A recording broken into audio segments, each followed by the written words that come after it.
നിലാപ്പൂക്കൾ ചോരുമാരാതിന്മേടയിൽ താനെ പാടും വീണ നീ അനുരാഗം മൂളും. എന്താ കേറുന്നില്ലേ? വേണ്ട, നിങ്ങളുടെ സേവനം വേണ്ട. അതെന്താ ഇത്ര പെട്ടെന്ന് വേണ്ടതാവാൻ? നോക്ക്, എന്നിൽ പെയ്യും മഞ്ഞള.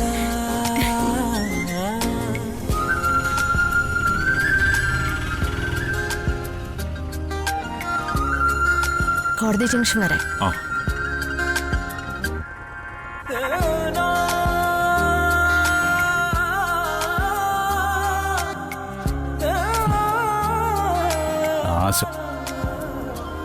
ആ ഓട്ടോയ്ക്ക് വരാൻ കണ്ട നേരം.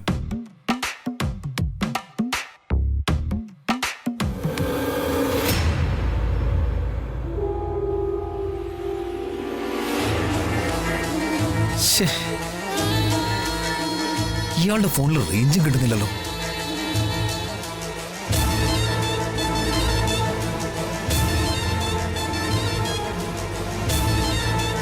ഒന്ന് വേഗം പോണേ.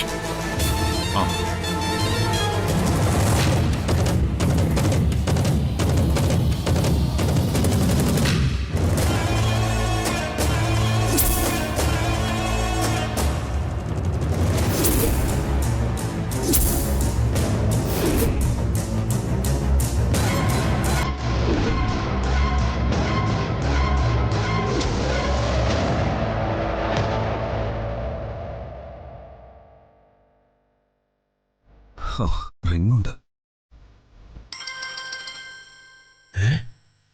വിക്രം സാറാണോ? ഹലോ. എടോ വക്കീലേ, താൻ എന്ത് ചെറ്റത്താണോ കാണിക്കുന്നത്? എന്താ സാർ? എടോ പന്ന വക്കീലേ, ഒരു വിശ്വാസത്തിന്റെ പേരില ബി ഫാർമയുടെ കേസും ഫയലുകളും തന്നെ ഏൽപ്പിച്ചിരിക്കുന്നത്. അത് സേഫായിട്ട് സൂക്ഷിക്കാൻ കഴിഞ്ഞില്ലെങ്കിൽ പിന്നെ താനൊക്കെ എന്തിനാണോ വക്കീൽ പണി കൊണ്ട് നടക്കുന്നത്? എന്താ സാർ കാര്യം? ഈ ഫാർമയുടെ ഫയലുകൾ എന്നെ ഏൽപ്പിച്ചിട്ടുണ്ടെങ്കിൽ അതെല്ലാം ഭദ്രമായി എൻ്റെ സ്റ്റോർ റൂമിൽ സേഫായിട്ട് തന്നെ ഉണ്ടാവും. അതെനിക്ക് ഉറപ്പാ. ആണോ? അതെ. എങ്കിൽ അതവിടെ ഇല്ല. പിന്നെ അത് എവിടെ പോവാനാ? അത് എന്നോടാണ് ചോദിക്കുന്നത്. കിടന്ന് ബാധിക്കാൻ നോക്കാതെ ആ ഫയൽ അവിടെ തന്നെ ഉണ്ടെന്ന് പോയി നോക്കണോ? എന്നിട്ട് എന്നെ വിളിക്കും.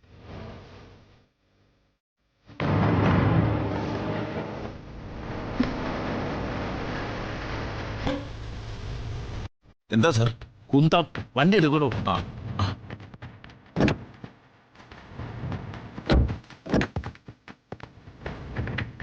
ബി ഫാർമയുടെ ഫയലുകൾ ഓഫീസിലുണ്ടോ നോക്കാൻ വിക്രം സാർ പറഞ്ഞു. സാർ അങ്ങനെ പറഞ്ഞിട്ടുണ്ടെങ്കിൽ എന്തോ പന്തിയോടുണ്ട്. വേഗം ഓഫീസിലേക്ക് വിട്ടോ.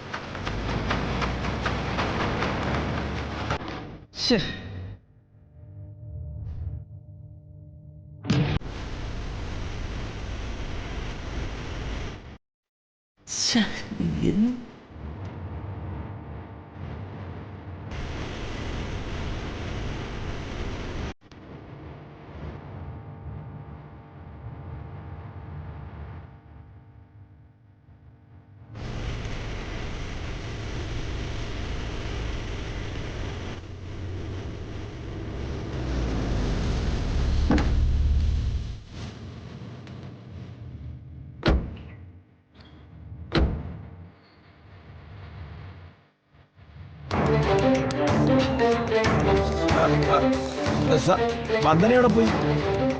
തൻ്റെ കൂടെ അല്ലോടോ ഞാൻ വന്നത്, എന്നിട്ട് എന്നോടാണോ ചോദിക്കുന്നത്? വന്ദന വന്നിട്ടില്ലെങ്കിൽ ഓഫീസ് തുറക്കാൻ പറ്റുമോ? കീ അവളുടെ കയ്യിലല്ലേ? എന്റെ കയ്യിലുണ്ടല്ലോ ഒരു കീ. അതിന് താൻ എന്റെ കൂടെ അല്ലേ വന്നത്, പിന്നെ എങ്ങനെ താൻ തുറക്കും? അത് ശരിയാണല്ലോ. ഓഫീസ് തുറന്ന് മലത്തിയിട്ടിട്ട് എവിടെ ചുറ്റിക്കിറങ്ങാൻ പോയിരിക്കുക? വളരെ ഉത്തരവാദിത്തമുള്ളവളാ വന്ദനെന്ന് രാജീവിന്റെ വക്കീൽ പറഞ്ഞുകൊണ്ടാ അവൾക്ക് ജോലി കൊടുത്തത്. അത് പൊല്ലാപ്പായോ? ചിലപ്പോ സ്റ്റോർ റൂമിൽ കാണും. വാ നോക്കാം. വന്നേ.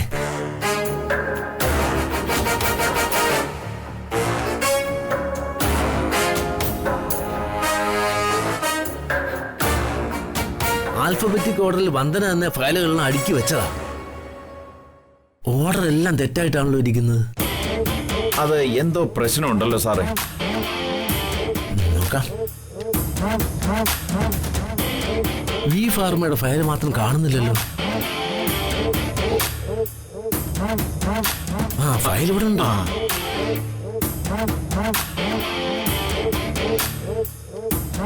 പേപ്പർ വല്ലതും നഷ്ടപ്പെട്ടുണ്ടോ നോക്കട്ടെ.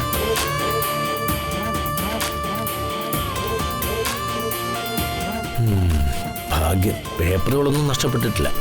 ആ ഇതെല്ലാം സേഫായിട്ട് എന്റെ ലോക്കറിൽ കൊണ്ടുവയ്ക്കും. Okay sir.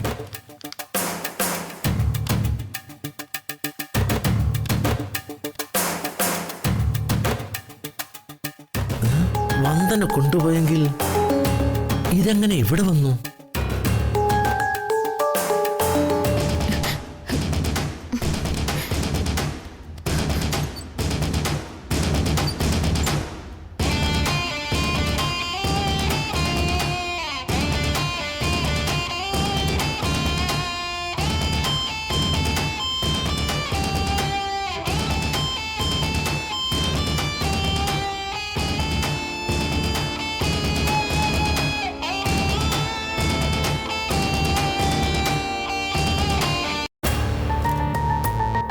വന്ദന എപ്പോ വന്നു?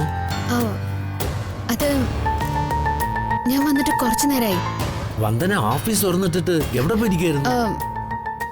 മറ്റെങ്ങും പോയില്ല സർ, വാഷ്റൂമിലായിരുന്നു. അല്ല, സാറിന്ന് ഓഫീസിൽ വരുന്നില്ലെന്നല്ലേ പറഞ്ഞത്? അത് പെട്ടെന്നൊരു അത്യാവശ്യം വന്നപ്പോ വരേണ്ടി വന്നു. എന്താ, ഞാൻ വന്നതിൽ വന്ദനയ്ക്ക് എന്തെങ്കിലും അസൗകര്യം ഉണ്ടോ? ഏയ് ഒന്നുമില്ല സർ. എന്റെ ആവശ്യമുണ്ടെങ്കിലും എന്നെ അറിയിച്ചാ ഞാനത് ചെയ്യായിരുന്നു. സാറ് ബുദ്ധിമുട്ടേണ്ട കാര്യമൊന്നുമില്ലായിരുന്നു. അത് സാരമില്ല, ഞാൻ ഇറങ്ങുന്നു. ആ ഇന്നിവിടെ പ്രത്യേകിച്ച് പണിയൊന്നുമില്ല. വന്ദന വേണേ വീട്ടിൽ പോകുള്ളൂ. Thank you sir.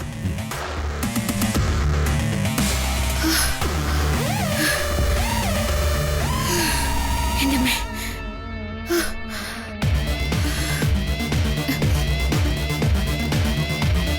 പോകുന്നതിന് മുൻപ് ശ്യാമിനെ ഒന്ന് വിളിച്ചു നോക്കണം.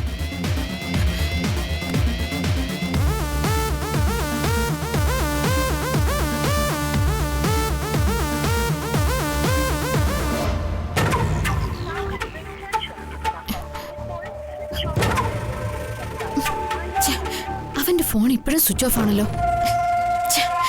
ഇനി എന്താ വേണ്ടത്? ശ്യാമിന്റെ ഫ്രണ്ട് മിഥുനെ ഒന്ന് വിളിച്ചു നോക്കാം.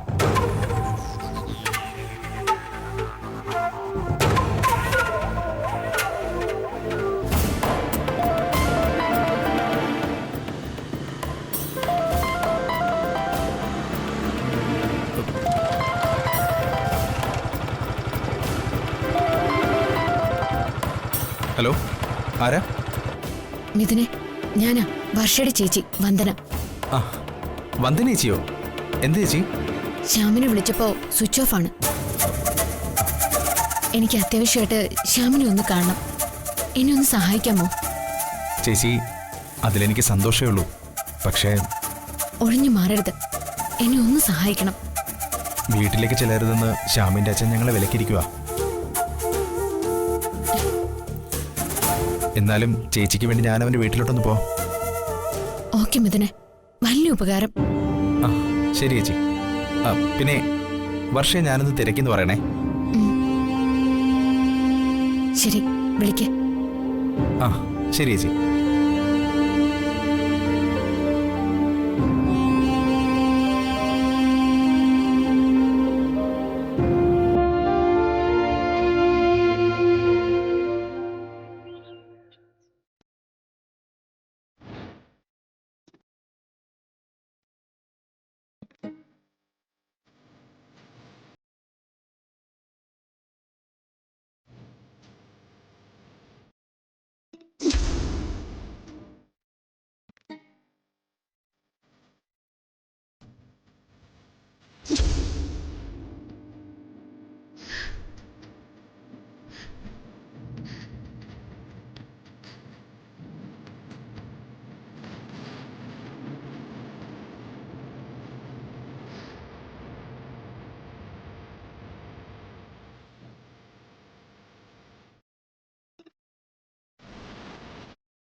വന്ദനമേ വന്ദനമേ വന്ദനമേ.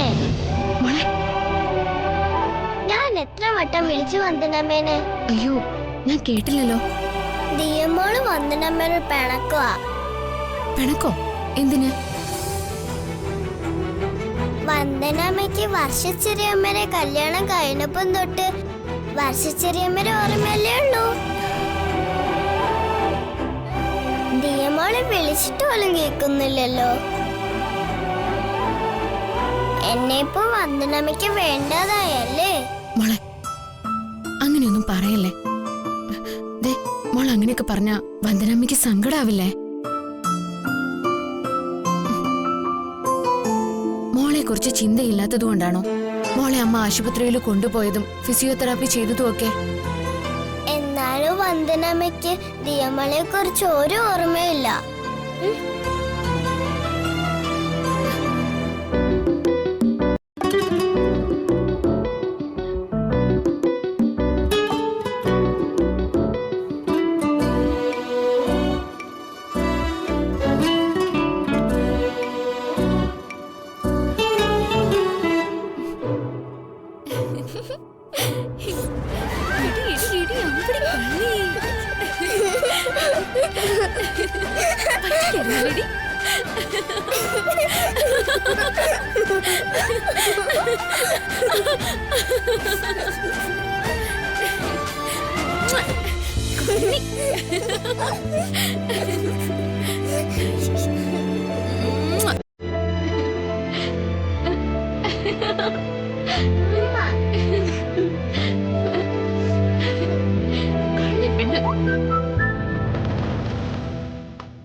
നീ എന്താ ശ്യാമ ഇങ്ങനെ?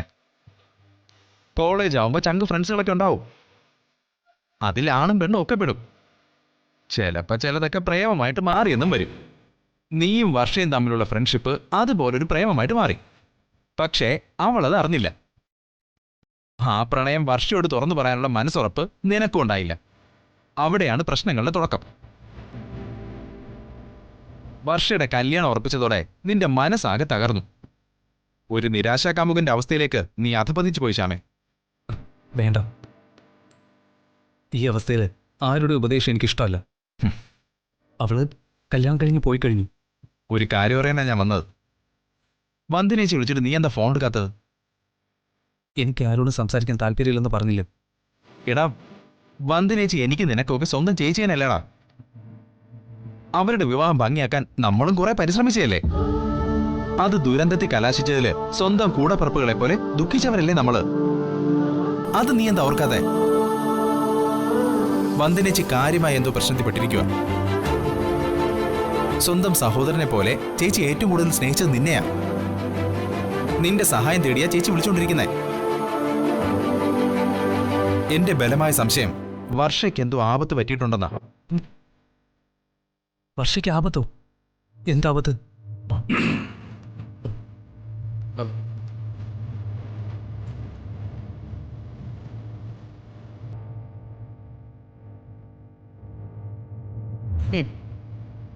എന്തോ ഗൗരവമുള്ളൊരു ചർച്ചയിലായിരുന്നല്ലോ. എനിക്ക് അവിടെ ആയതുകൊണ്ടൊന്നും വ്യക്തമായിട്ട് കേൾക്കാൻ കഴിഞ്ഞില്ല. ഒരു പരുങ്ങൽ കാണുന്നുണ്ട്. എന്താണ് പ്രശ്നം? ഒന്നുമില്ല. കള്ളം പറയുന്ന അത്ര നല്ല ശീലമൊന്നും അല്ല. അല്ല, അത് പിന്നെ ഞങ്ങളുടെ കൂട്ടുകാരൻ്റെ അച്ഛൻ്റെ കാര്യം പറഞ്ഞേ. കൂട്ടുകാരൻ്റെ അച്ഛനോ? എന്താ പ്രശ്നം? ഹോസ്പിറ്റലിൽ അഡ്മിറ്റാ. ആണോടാ? ബ്ലഡ് ആവശ്യമുണ്ട്. ഇന്നലെ ഞാനൊരു കുപ്പി ബ്ലഡ് കൊടുത്തതാ. അല്ല, ഇവനും ബ്ലഡ് ഡൊണേറ്റ് ചെയ്യാൻ പോവാണ്? അയ്യോ വേണ്ട. വേറൊന്നും അല്ല, അവന്റെ ദേഹത്തെ ബ്ലഡൊന്നും അധികവും ഇല്ല. ചിലപ്പോ അങ്ങോട്ട് കൊടുക്കേണ്ട അവസ്ഥയാ. ശരിയെന്നാ, നിങ്ങളുടെ രക്തദാന ചർച്ച നടക്കട്ടെ.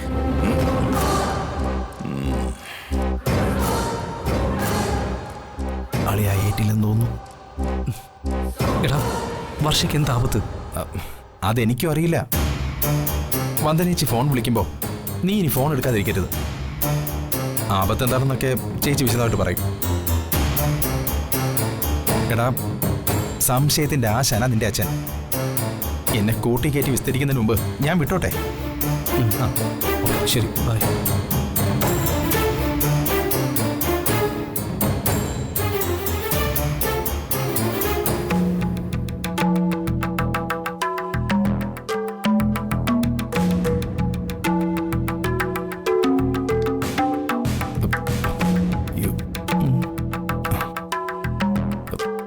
മിഥുൻ, ഇങ്ങ് വാ. എന്താ അങ്കിൾ? ഇങ്ങ് വരാൻ.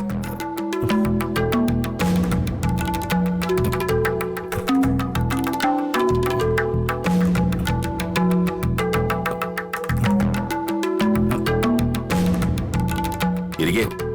വേണ്ട അങ്കിൾ. നീ എന്തിനാണ് എന്നെ ഇങ്ങനെ പേടിക്കുന്നേ? ഞാൻ എന്നെ പിടിച്ച് വിഴുങ്ങൊന്നുമില്ല.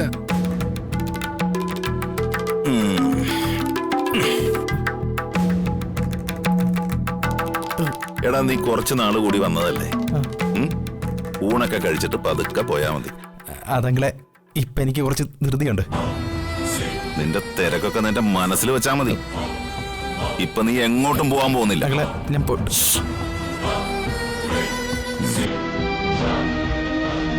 അന്തസ്സുമാഭിജാതിയുള്ള ഒരു തറവാട്ടില നിന്റെ കൂട്ടുകാരൻ ശ്യാം ജനിച്ചത്. അതായത് ശ്യാം വർമ്മ. ഞങ്ങളുടെ കുടുംബത്തിലെ ആരെ അനുസരിച്ച ശീലമില്ല, കൽപ്പിച്ചാണ് ശീലം. അതുകൊണ്ടാവാം എനിക്കിതിരി അഹങ്കാരം കൂടുതല്. കുടുംബത്തിൽ അപമാനം ഉണ്ടാക്കുന്ന ഒരു സംഭവം പണ്ടുണ്ടായിട്ടുണ്ട്. കോടീശ്വരിയും കുടുംബമഹിമയുള്ള ഒരു സഹോദരി ഊരും പേരും കുടുംബമഹിമയില്ലാത്ത ഒരു തെണ്ടിയോടൊപ്പം ഒളിച്ചോടിപ്പോയി. അതോടെ എന്റെ അച്ഛൻ ജീവച്ഛവമായി.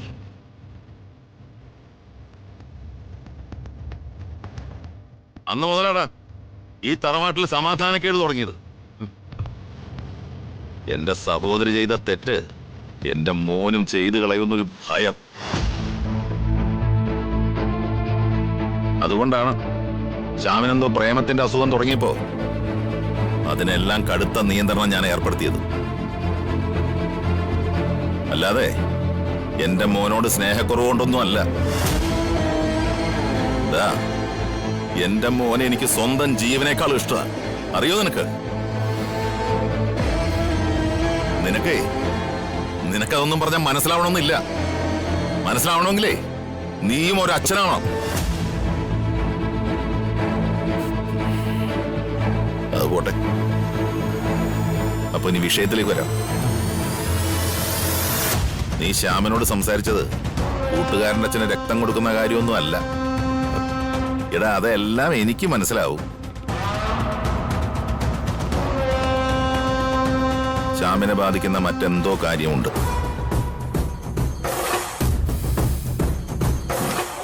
അതെന്താണെന്ന് തുറന്ന് പറയടാ മോനെ.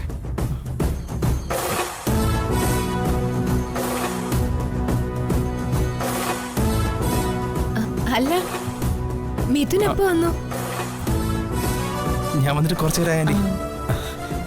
ശ്യാമിനെ ഒന്ന് കാണാനാണ് ഞാൻ വന്നത്. അവന് ദോഷം വരുന്നൊരു കാര്യവും ഞാൻ പറഞ്ഞിട്ടില്ല. എന്നിട്ടും അങ്കിൾ എന്നെ വിശ്വസിക്കുന്നില്ല. എനിക്കാണെങ്കിൽ പോകാൻ കുറച്ച് തിരക്കുണ്ടായിരുന്നു. തിരക്കില്ല. അവൻ എന്തിനെങ്ങനെ വിഷമിപ്പിക്കുന്നേ? വല്ലപ്പോഴും കൂട്ടുകാരെങ്കിലും കേറി വന്നാ ശ്യാമിനൊരു ഉത്സാഹവും ചേഞ്ചും ഒക്കെ ആവില്ലേ? ആ, അങ്ങനെ പറഞ്ഞു കൊടുക്കാൻ ആൻറ്റി.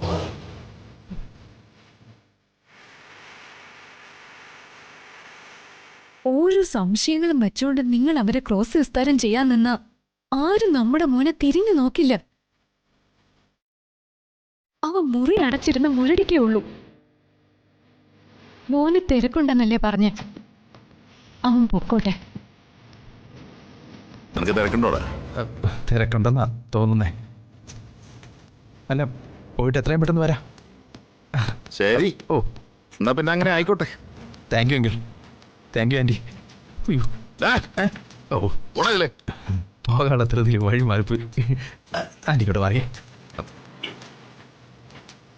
എടാ മിഥുനെ, ഓ എനിക്ക് തന്നെ വീണ്ടും കാണേണ്ടി വരും. പേരും കള്ളൻ. ഇപ്പോഴെന്താ ഒരു സംശയം? മിഥുൻ എന്തു പറയാനാ വന്നേന്നല്ലേ? അടിച്ചു മരണം പൊട്ടിച്ചളയും ഞാൻ. അവന്മാരുടെ എല്ലാം തോന്നിയാസത്തിന് അരി നിൽക്കുന്ന ഒരു മൂതേവി. അവന്റെ ഉള്ളിലിരിപ്പ് അറിയാനാ ഞാൻ പരമാവധി സംയമനം പാലിച്ച് ഇവിടെ നിന്നത്. അപ്പോഴല്ലേ നിന്നെ ഇങ്ങോട്ട് കെട്ടിയെടുത്തത്. സഹാനുഭൂതിയുടെ ഒരു മാതൃഭാവം.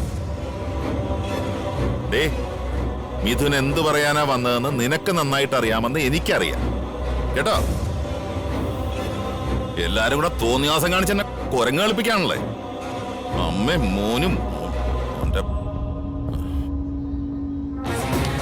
ശരിയാക്ക. എന്താ വേണ്ടെന്ന് എനിക്കറിയാം. ഈ കുടുംബത്തിൽ ഇനി ഒരാളും കൂടി ചന്ദ്രികയുടെ വഴിക്ക് പോകരുത്. അതുകൊണ്ട് എത്രയും പെട്ടെന്ന് തന്നെ ശ്യാമിന്റെ വിവാഹം നടത്താനുള്ള ഏർപ്പാട് ചെയ്യാൻ പോവാണ് ഞാൻ.